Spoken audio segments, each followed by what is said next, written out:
ปฏิบัติธรรมนี่เราจะล้างความเป็นเราเป็นตัวเราของเราออกความรู้สึกว่าเป็นเราเนี่ยมันเกิดขึ้นที่ไหนอย่างที่บอกในเบื้องต้นเนี่ยเราจะต้องเห็นมันเป็นรูปนามเห็นเป็นสมมุติได้แต่ไม่ใช่คิดเอานะรู้สึกเฉยๆ พอเปลือกอันนี้กระเทาะแตกพวกลงไปมันก็จะหายมันจะกระเด็นกระดอนลงไปการเจริญสติเนี่ยเหมือนเราเดินไปเดินมารู้สึกตัวตลอดเวลายกมือสร้างจังหวะพอไม่ให้นิวรณ์เข้าสู้กับนิวรณ์สักระยะหนึ่งรู้สึกติดจิตมันจะแตกออกมันเหมือนกับเอาถั่วไปตากแดดสักระยะหนึ่งมันแห้งมันจะดีดเพราะออกไปของมันเองเราเห็นลูกไม้แดงไหมอะไรเนี่ยนะมันกระเด็นกระดอนออกไปเลย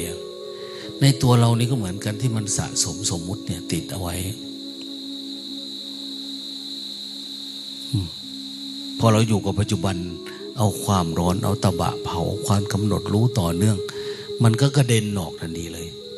สว่างวาบกันมา มีอะไรเข้าไปในใจ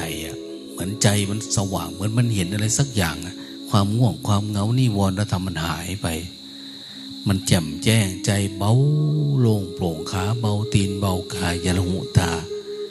จิตละหุตากายเบาจิตเบาขึ้นมาทันทีเลย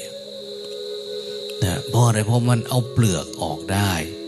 แต่ไม่ได้หมายว่าบางทีบางคนเนี่ยออกได้แล้วออกได้เลยนะเมาแล้วเบาเลยเดินหน้าต่อไปได้เลยทำความเพียร